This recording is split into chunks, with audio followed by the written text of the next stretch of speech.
That Pathaan is a mega success, no one can dispute. But the debate carries on as to what the message of this stupendous success at the box office is. I'm Barkha Dutt, you're with the Mojo story. Today we'll be talking about one of the country's favorite talking points, Shahrukh Khan. Mr. Khan, after the resounding success of his movie, has had his own message for India. At a celebration press conference, he invoked an Amar Akbar Antony message to talk about his co stars and cinema, Deepika Padukone and John Abraham.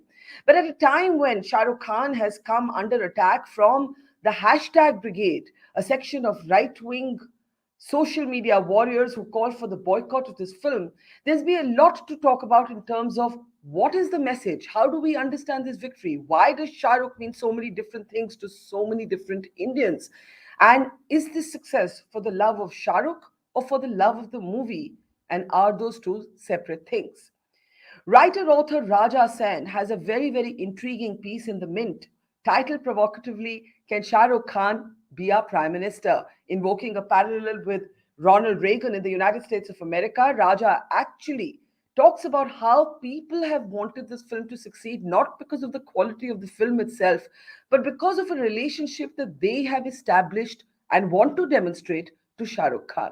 Let's go across now to Raja, who, as I said, has this delightfully interesting piece, one that really got me thinking. And Raja, one of the things you've actually said in the film is that you've called Pathaan a kind of mediocre film, and you've made the point that people haven't showed up for this movie. Even people who are not typically film goers, have been scrambling for tickets. The country, of course, has been seeing all of these very catchy versions of people dancing literally on stage, especially at single hall theaters.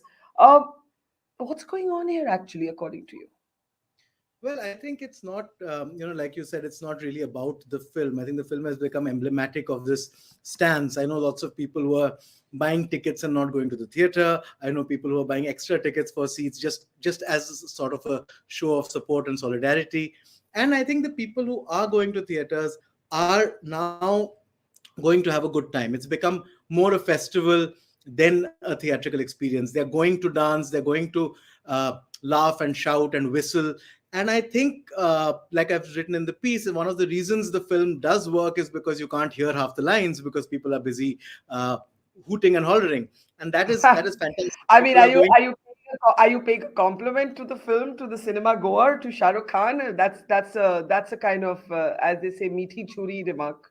No, no, not really. I feel like yeah. See, I don't think it's a great film. I'm there, and I might be in the minority given the way people are celebrating the film. But I think they're not consuming it in the way normal films are consumed.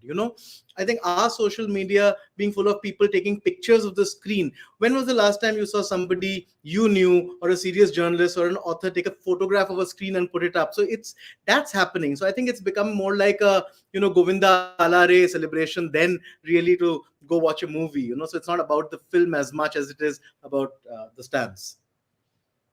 So let me share a little story with you. When I was watching the film, there was a lady sitting next to me, and there was one particularly outlandish scene which I won't describe for those who haven't seen it. And she was kind of holding her head in an embarrassed sort of way, and then she kind of nudged me and she said, "Listen, Barkha." She recognized me and she said, I didn't know her. She said, "Please, can I request you don't tweet anything negative about the film, because yeah, I know this scene is silly. I know some parts of this film are silly, but I really want people to keep coming and seeing it for Shah Rukh." And to me, that one exchange kind of caught everything about how people are feeling. Now, the question is, why are they feeling it? There are all kinds of people, sort of you yourself included, who have spoken about sort of a love versus hate trope. But Shah Rukh himself, other than his Amar Akbar Antony referencing, and we'll get to that in a moment, he himself has not actually come out and declared war on anybody, declared a battle with anybody.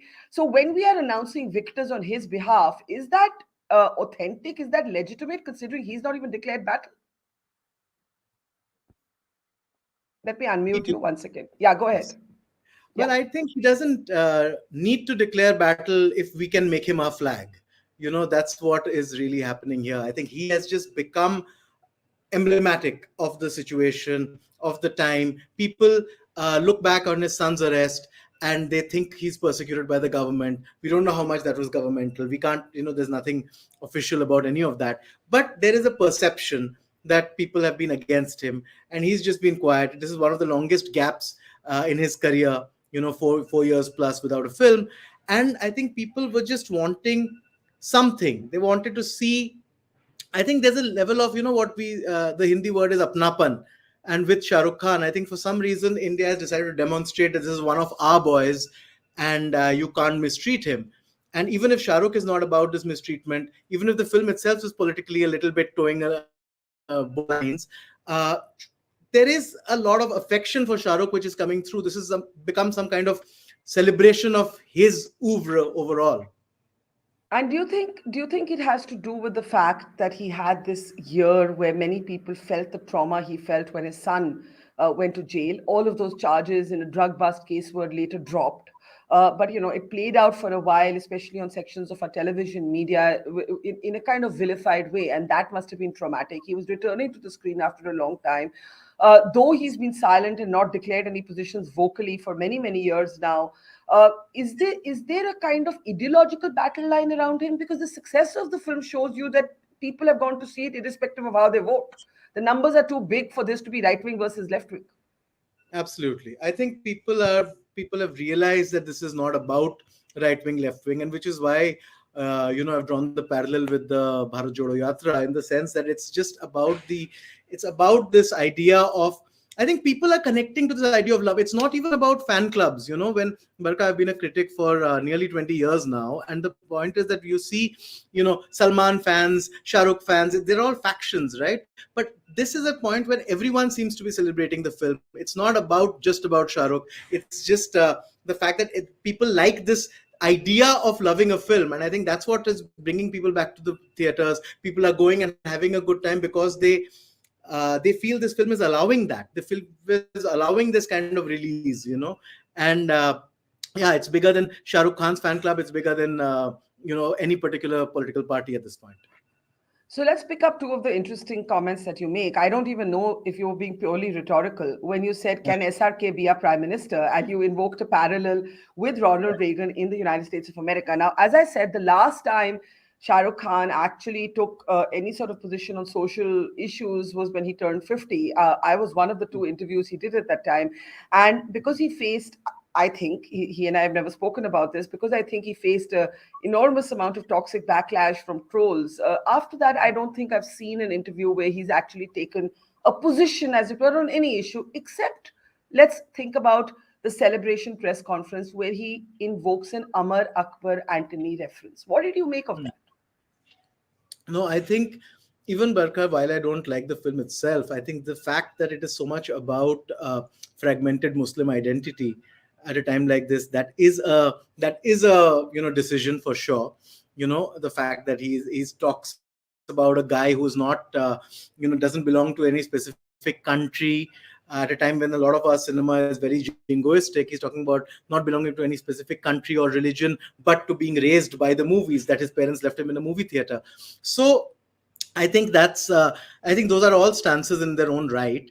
And when he says Amar Akbar Anthony, I think that's very powerful. I think that puts all of it in perspective, that he is somebody who is uniting rather than dividing. And I think that's what people are relating to. And yet there is a moment in the film, I'm trying to not give away moments for people who still haven't watched it, where he's asked, "Are you Muslim?" And he says, "Mujhe Hmm, pata nahi main kaun hu." Very different from a hmm, "My name is Khan," where there is a complete full embrace of the Muslim pana, and the Muslim identity. The character, I mean, not Shahrukh.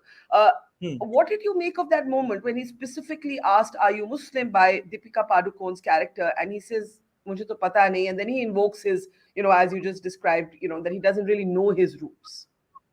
Hmm. I think it's more. I think it's basically a way to say that it doesn't matter what he is. I think that's what Shah Rukh Khan, as an actor, as a star over the years, like up till a few years ago or a few elections ago, we never really thought about Shah Rukh Khan being Muslim, right? He was Rahul, he was Raj. It didn't matter, who he was or what his origins were. And I think that's what he's trying to say here, that it doesn't matter. Am I a Muslim? I don't know. Maybe. Is that important? It doesn't seem to be. Before I come to the intriguing title of your column, Can SRK be Prime Minister? I want to just play out that little clip from that press conference, the Amar Akbar Antony moment, and talk a little bit more about it. Listen in. This is Deepika Padukone, ये अमर है, मैं शाहरुख खान हूं, मैं अकबर हूं, ये John है, ये एंथनी है, and this is what makes cinema. Amar, Akbar and Anthony, there are no differences that any of us have for anybody, any culture, any aspect of life. We love you, that's why we make films. We love you to give us love. हम भूखे हैं प्रेम के. हमको जब वो मिलता है आपका, अभी ये जब से अनुराग यहाँ बैठे हैं, इन्होंने 28 बार बोला 100 करोड़, 200 करोड़, 500 करोड़, 1000 करोड़, कितने भी करोड़ हो जाएं, वो जरूरी नहीं है. ये जो प्रेम मिलता है आपको हमारी फिल्म देख के, और हमको आप उस फिल्म को देखकर जब खुश होते हैं, उससे बड़ा कोई भी इनाम, उससे बड़ा कोई भी परिणाम नहीं है. सो बहुत बहुत धन्यवाद. So what Shahrukh Khan very successfully does is to place, is to make all of us have a goofy smile on our face as we listen to him. It's his great skill, but it was his skill even earlier when he had a string of flops, right? He had films that didn't do well at the box office. So if this is an endorsement of his oeuvre and it isn't necessarily for the film, what's actually going on here? Why is this film the Bharat Jodo Yatra, as it were? I think it's a bunch of factors. I think people, we are at a point when movie theaters had an inflection point. Lots of big movies were not working. People wanted to go for a film that promised what it said on the label. They were going for the spectacles, the RRR and the KGFs and things like that. And then for this film to come in, and basically what it promised was a celebration. And so after a point, what you're celebrating becomes less relevant. So I think that's what people are just trying, they're going in to be a part of something that they are feeling tangibly is more special than just a movie release. And now to the title, can SRK be a prime minister? Yes. I mean, that's clearly a rhetorical question, but what you're actually suggesting there is that this one person, this one Right. public figure, has done more to, in a way, galvanize and mobilize a kind of unity of response in a bitterly polarized public discourse. Otherwise, that's what I'm thinking you mean when you ask that question or you put that title to your writing. Yes, absolutely. I mean, it is very rhetorical. Also, putting Ronald Reagan in there, one of the most, conservative presidents, was also cheeky. But the idea is that, Barkha, I think, like I said, this is less of a film and more the promise of a film. In its own right, I think the question makes sense because Pathaan is not a film; it's a jumla, and people are buying into it. So that's where that comes from. That's a funny phrase for our times. Finally, there are these in jokes. This is a spoiler, but I've got to give it away. Sure. The end of the film, after the credits, you have these two middle-aged men, Salman Khan and Shahrukh Khan, wondering whether it's time to pass the baton on, Right. answering the criticism कि ये कोई और role क्यों नहीं करते? Why don't they make room for younger actors? And saying नहीं यार, अभी हम ही कर सकते हैं. We are the only ones capable of pulling this off. And to some extent, it's true because, as you said, there's nostalgia, there's familiarity, there's a kind of lived life moment when you see both of them, even having aged on screen. What did you make of both of those men being there together, talking, looking back on their lives now as middle-aged men?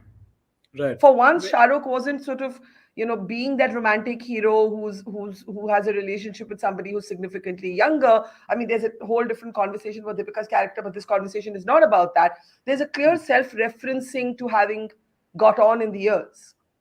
Right, absolutely. No, I think, see, despite my misgivings about the film itself, the point when, Salman Khan shouts "Bhag, Pathaan Bhag" as a reference to Karan Arjun, it lifts the heart. It really made me take me back to the 90s, which again took me back to a very mediocre film called Karan Arjun. So the point is, it's not about the film. It's just the fact that we remember how much we have cherished these people over the years. And then when they sit down and talk about passing the baton, we are part of that. We are part of that moment of, okay, no, maybe it's not time for you guys to go into the sunset just yet. I mean, it's fine. You both are you're looking pretty good for somebody who's pushing 60, and you're making it work. So we're going to stick around and watch you do this.